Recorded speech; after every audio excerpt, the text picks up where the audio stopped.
জয় শ্রী হরি।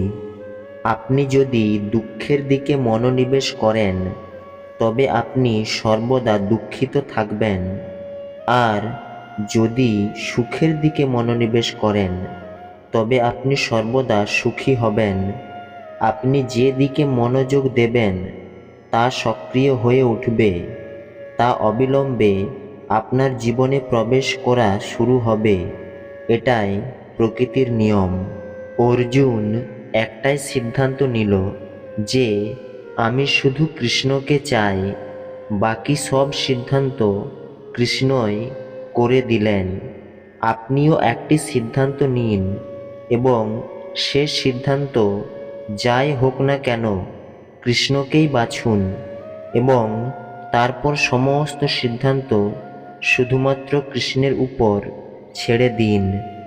আপনি যখন কষ্টে থাকবেন তখন আপনার নিজের মনকে জিজ্ঞাসা করুন কতটা এবং কতক্ষণ কষ্ট পাবেন।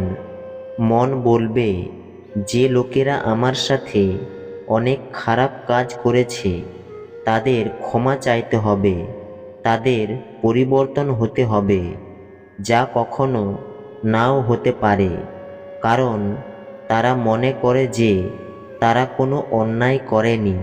মুশকিল সময়ে ব্যক্তি একা হয়ে যায়, কিন্তু মুশকিলের দ্বারাই মানুষ মজবুত হয়।